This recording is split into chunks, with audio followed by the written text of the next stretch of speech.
versi kurikulum di mana murid-murid itu bukan hanya pasif di dalam kelas, tetapi mereka aktif. Jenis-jenis aktivitas yang dilakukan dalam kurikulum ini banyak sekali yang project based. Banyak sekali yang project based. Kita memberikan ruang di dalam waktu kelas untuk project based yang sangat besar. Karena satu, kenapa relevan? Karena ini adalah skill-skill yang akan dibutuhkan anak itu pada saat dia keluar.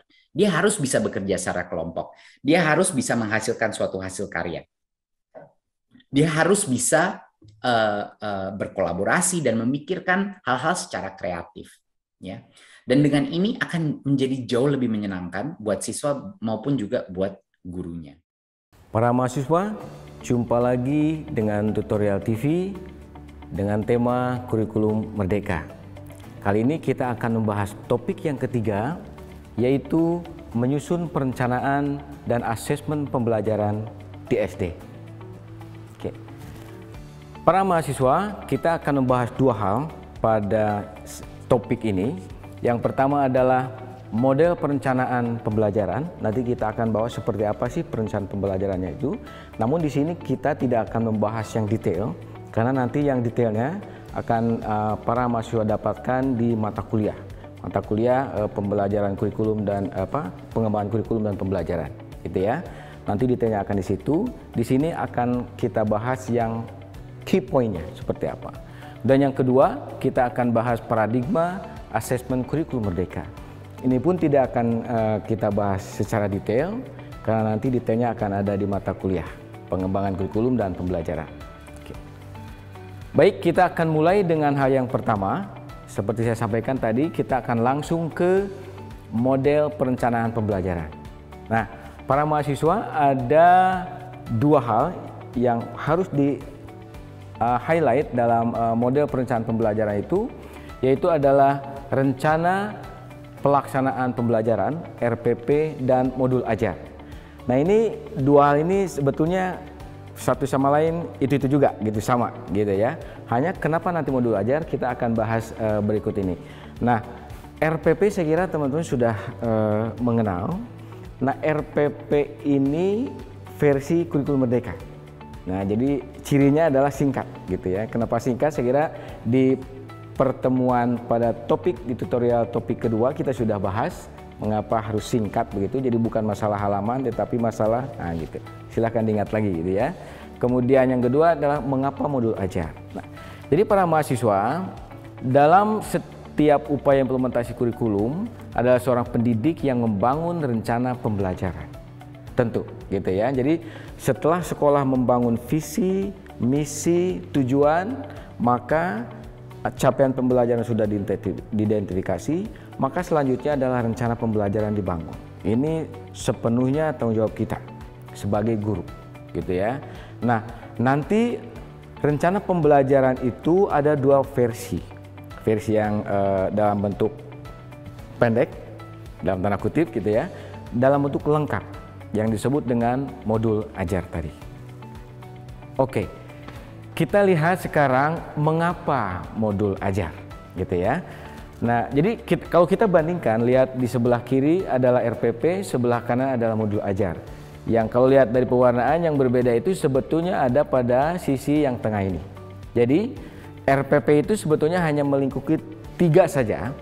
Yang pertama tujuan pembelajaran, kemudian langkah-langkahnya, kemudian asesmennya. Itu tiga inti yang ada dalam RPP. Sehingga kalau bisa diringkas sampai satu halaman, inti-intinya itu saya kira masih bisa gitu ya. Jadi tujuan pembelajarannya apa, kemudian langkah kegiatannya apa, asesmen pembelajarannya apa. Tentu ini setelah ditentukan capaian pembelajarannya apa gitu ya, dan alurnya. Nah, sementara modul ini lebih lengkap lagi. Lebih lengkap lagi. Jadi identitas modul, saya kira ini identitas modul itu mata pelajarannya apa, gurunya apa, waktu dan sebagainya, termasuk JP. Nah, kemudian yang kedua masuk inti modul, gitu ya. Inti modul yaitu meliputi tujuan pembelajaran, pemahaman bermakna. Nah, pemahaman bermakna itu istilah khas. Kalau dulu adalah pemantik istilahnya itu. Jadi kalau di sini pemantiknya pertanyaan ketiga. Pemahaman bermakna itu jadi semacam pemahaman awal yang harus dimiliki oleh siswa sebelum masuk. Nah, di sini nanti akan ada, kalau di selanjutnya nanti akan kita bahas tes di situ. Disisipkan tes awal yang kita sebut tes diagnostik. Jadi berfungsinya untuk diagnostik, melihat sejauh mana pemahaman yang sudah dimiliki oleh siswa, sejauh mana siswa belum memahami konsep itu, kemudian kita baru bisa masuk ke materi yang akan kita bahas pada sesi di RPP itu. Oke ya. Jadi pertanyaan pemantik, kemudian persiapan pembelajaran itu sudah biasa. Saya kira di RPP model lama seperti itu. Hanya di sini versinya singkat. Kemudian kegiatan pembelajaran, asesmen. Asesmen ini yang dimaksud adalah asesmen total, gitu ya. Asesmen dari keseluruhan satu modul ini. Kemudian pengayaan dan remedial. Remedial ini jangan menjadi kewajiban. Remedial itu diberikan kalau perlu saja, gitu ya. Kemudian refleksi peserta didik dan guru. Nah, ini yang penting. Jadi asesmen ini tetap ada, tetapi refleksi juga ada. Nah, kemudian ini lampiran. Lampiran itu bisa berupa daftar soal, kemudian daftar tambahan, informasi tambahan dan sebagainya. Oke. Jadi ini alasannya kenapa kok harus ada modul ajar gitu kan, katanya RPP yang singkat ini keunggulan. Nah, jadi keunggulan itu bukan singkatnya gitu ya, sudah dibahas di topik yang lalu, silakan dilihat lagi. Jadi bukan ringkasnya tetapi apanya dilihat lagi. Oke, ini komponen modul ajar yang lain. Kita lihat. Jadi ada informasi umum, kemudian komponen inti, kemudian lampiran. Nah, lampiran tadi tujuannya sama. Jadi ini saya tunjukkan dua model dari modul ajar yang sebetulnya intinya ada 3 tetap. Jadi komponennya relatif sama. Nah, di sini lebih dijelaskan ada lembar kerja peserta didik LKS gitu ya kalau dulu istilahnya. Kemudian bahan bacaan guru dan peserta didik. Ini kalau ada pengayaan yang harus dikasih ke peserta didik dan sebagainya supaya langsung bisa, itu dianggap sebagai lampiran. Glosarium itu penting untuk pemahaman. Kemudian daftar pusaka untuk pegangan kita. Nah, ini kalau tingkat SD tentu ini tidak akan diberikan gitu ya. Tetapi sekali lagi modul ini adalah dokumen yang bisa dipakai untuk best practice. Ini. Jadi kenapa modul ajar yang di atas semua yang saya jelaskan tadi, sebetulnya modul ajar ini lebih baik kita buat supaya kita bisa share best practice kita. Ya, supaya teman-teman guru yang lain bisa belajar dari kita. Dan mungkin kalau semua guru melakukan hal yang sama, maka kita bisa saling belajar, saling memberi, gitu ya. Oke, jadi itu model dari modul ajar. Nah, sekarang yang terakhir adalah alur perencanaan pembelajaran. Nah, ini alur perencanaan pembelajaran.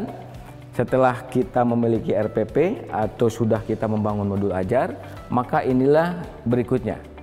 Yang pertama, memahami capaian pembelajaran. Ini sudah pasti begitu ya. Semua kita itu harus start dari CP. CP ini diperoleh dari pemerintah, kita akan memilih di situ. Kemudian yang kedua adalah merumuskan tujuan pembelajaran atau disingkat dengan TP. Populer sekarang TP itu gitu ya. Jadi CP dalam satu fase perlu dikembangkan menjadi beberapa TP, beberapa tujuan. Nah, sebuah TP yang dikembangkan perlu dicapai oleh peserta didik dalam 1 jam pelajaran atau lebih. Nah, ini konsep dari tujuan pembelajaran. Nah, lanjut ke yang ketiga, yaitu menyusun alur tujuan pembelajaran. Jadi prosedur, stepping untuk membawakan RPP tadi itu. Nah, fungsi ATP ini adalah untuk perencanaan dan pengaturan pembelajaran dan asesmen secara garis besar untuk jangka waktu 1 tahun. Nah, ini jadi ATP itu 1 tahun gitu ya. Nah, isinya apa tentu pasti akan lengkap. Mulai dari kita merancang sendiri berdasarkan capaian pembelajaran, sudah pasti tadi langkah pertama adalah capaian pembelajaran. Kemudian mengembangkan dan memodifikasi contoh yang tersedia. Ini saya kira diizinkan. Kalau dulu mencontoh itu dalam tanda kutip haram, dilarang. Nah, sekarang dianjurkan. Kenapa? Karena prinsip kita adalah kolaborasi, sharing best practice gitu ya. Jadi memodifikasi itu dianjurkan lah gitu ya. Kan kalau konteksnya sama, more or less yang berbeda kan hanya siswanya saja. Jadi tinggal nanti yang sudah ada itu kita adapt, kita sesuaikan ke karakteristik siswa kita gitu ya. Kalau memang coverage materinya dianggap sama. Nah, kemudian menggunakan contoh yang tersedia. Nah, selanjutnya yang keempat adalah merencanakan pembelajaran dan asesmen. Disinilah gitu ya rencana pembelajaran dirancang, memandu guru dalam melaksanakan pembelajaran sehari-hari gitu ya. Dengan demikian maka rencana pembelajaran disusun berdasarkan ATP. Jadi seperti itu para mahasiswa alur untuk mengembangkan perencanaan pembelajaran. Jadi ada empat tahapan. Oke, saya kira itu tentang perencanaan pembelajaran. Mudah-mudahan mahasiswa sudah bisa menangkap. Kita masuk sekarang ke hal yang kedua, yaitu tentang asesmen. Paradigma asesmen kurikulum merdeka. Para mahasiswa ini langsung to the point, karena nanti sekali lagi saya sampaikan intinya nanti akan kita dapatkan di mata kuliah pengembangan kurikulum dan pembelajaran ya, lebih detailnya itu. Nah, kita jumping karena hal ini biasanya sering kali kita abai terhadap prinsip-prinsip dari pengembangan asesmen itu. Oke.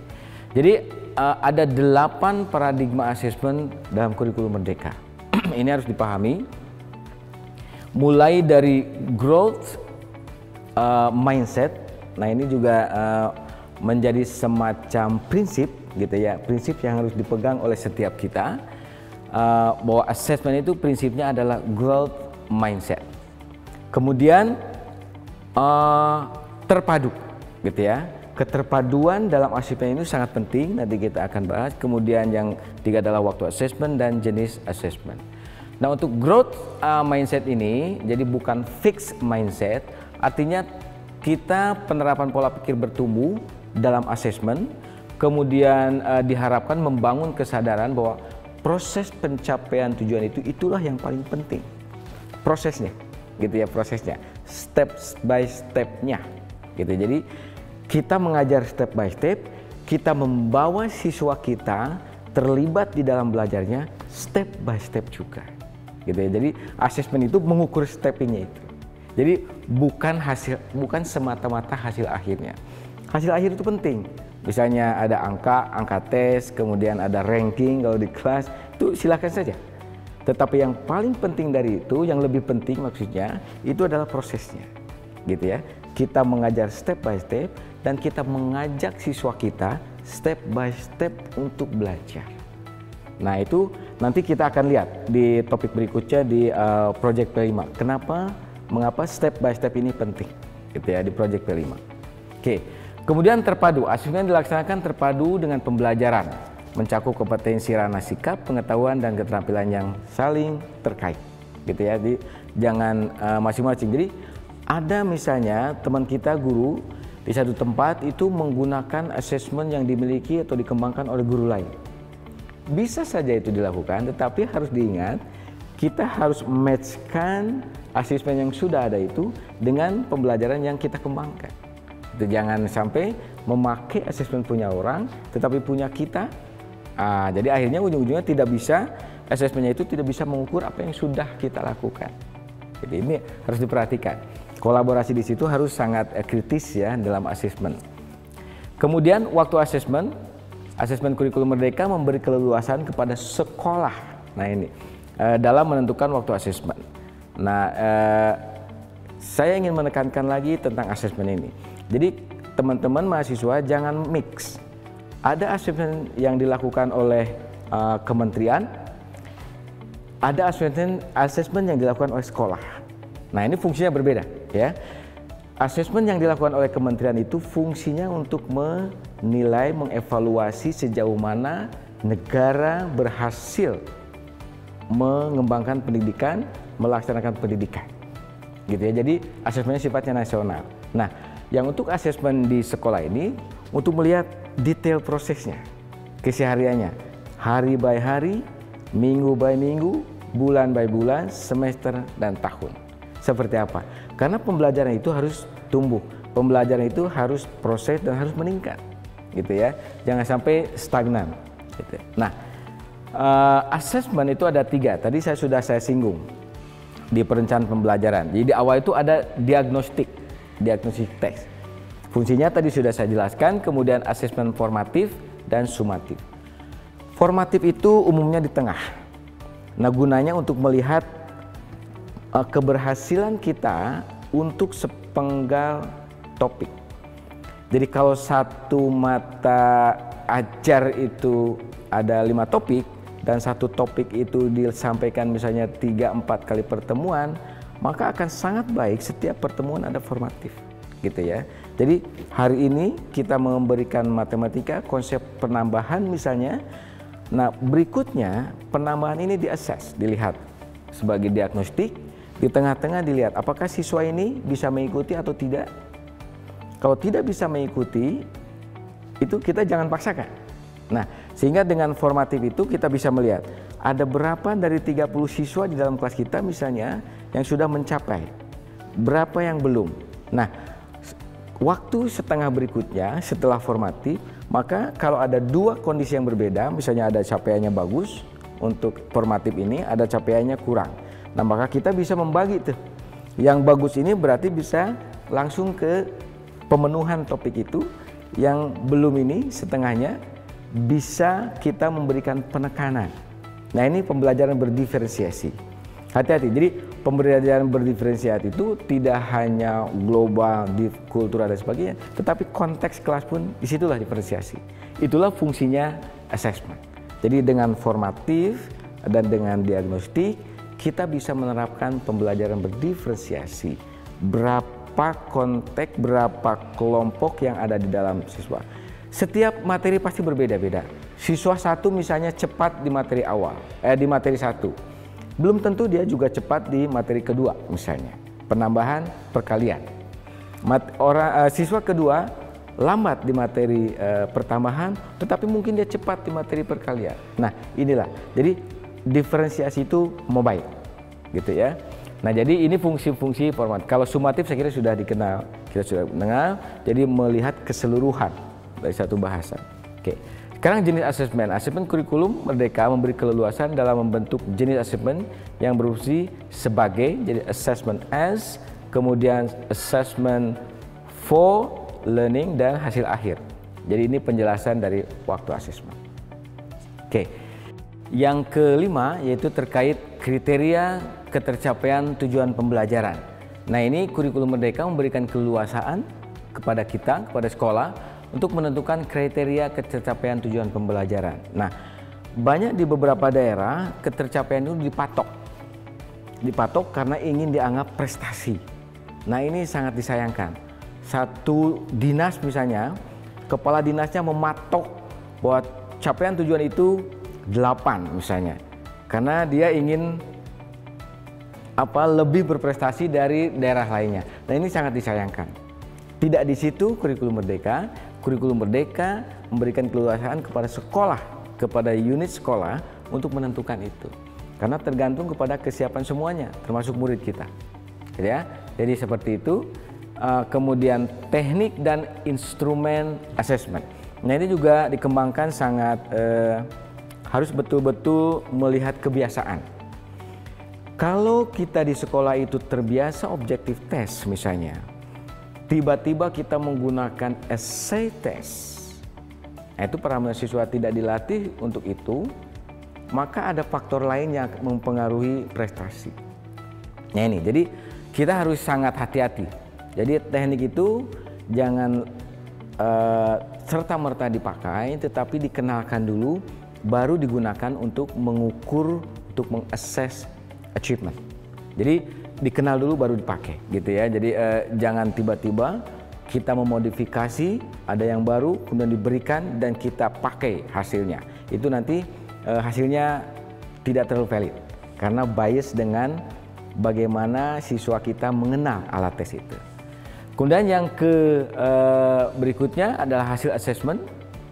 Hasil assessment kurikulum Merdeka ini adalah keleluasaan dalam mengolah hasil assessment. Nah, mengolah pun saya kira tadi membangunnya juga diberi keleluasaan, target capaian tujuan juga diberi keleluasaan, maka mengolahnya pun diberikan keleluasaan. Misalnya,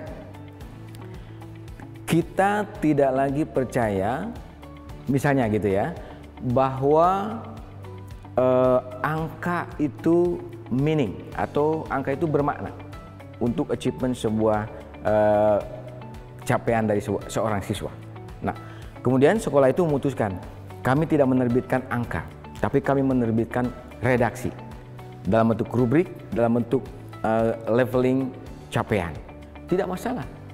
Tidak masalah. Atau kita kombinasikan dua-duanya, misalnya.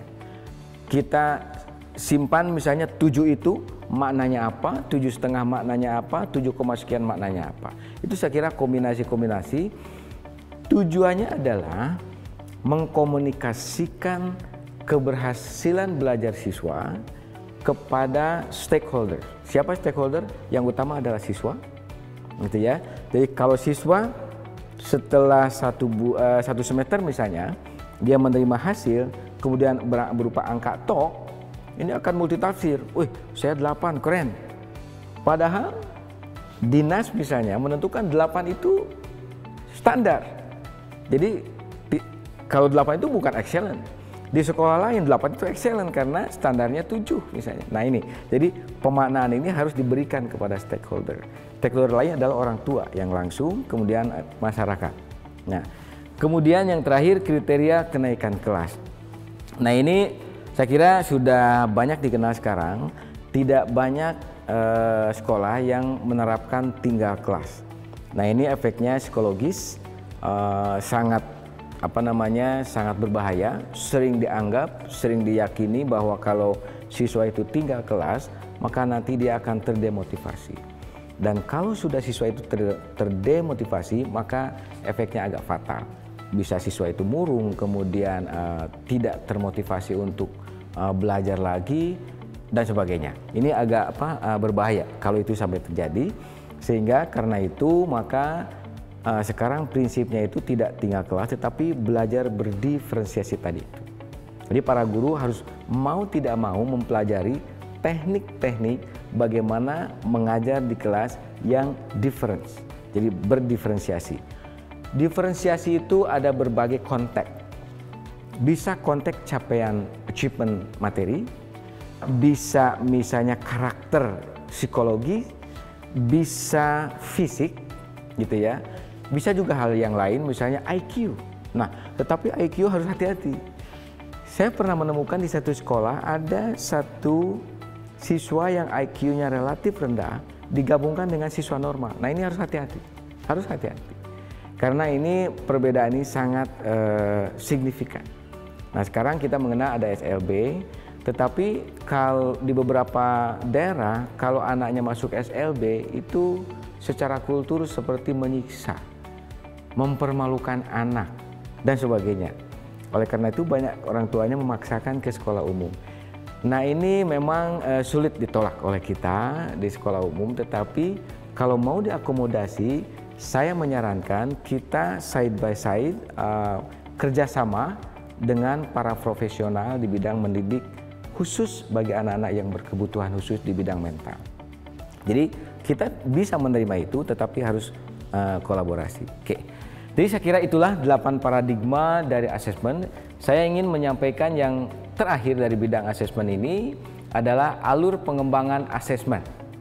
Jadi di sini ada mulai dari indikator, ada strategi, ada instrumen, kemudian ada petunjuk, olah hasil, dan rapor pendidikan. Nah saya kira ini alur pengembangan ini kalau memulai saya kira tentu kita mulai harus dari awal.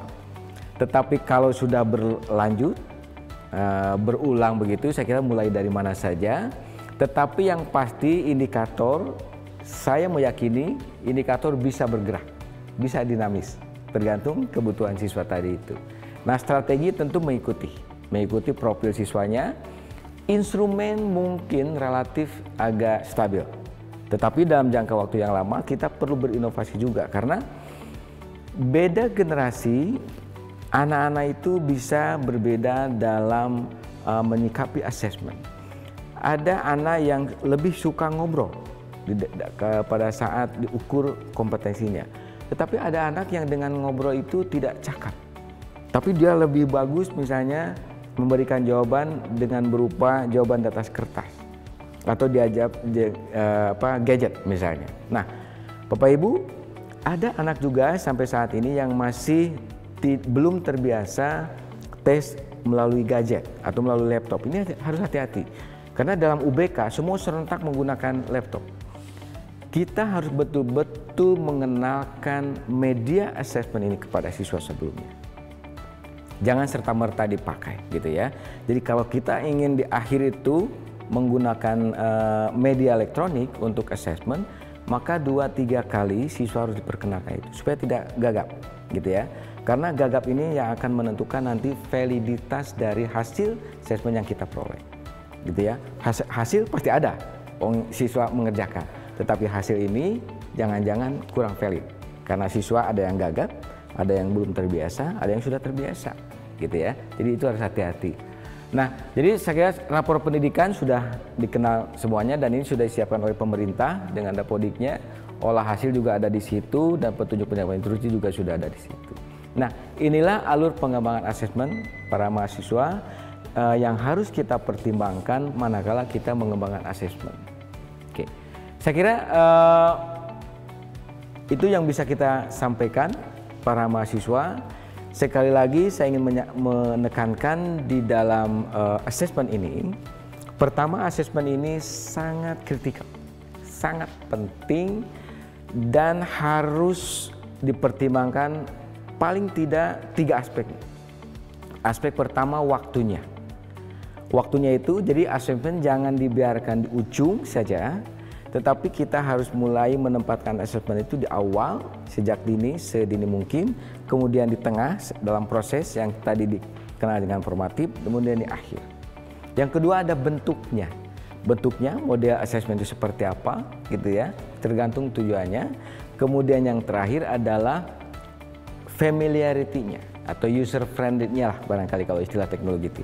Jadi siswa itu harus mengenal setiap media yang kita pakai, kecuali kalau kertas pasti sudah biasa ya, tapi kalau sudah media apapun terlebih dahulu harus dikenalkan supaya tidak bias. Oke, para mahasiswa, kita sudah selesai di topik yang ketiga yaitu pembelajaran dan asesmen. Mudah-mudahan ini bisa dipahami semuanya oleh para mahasiswa.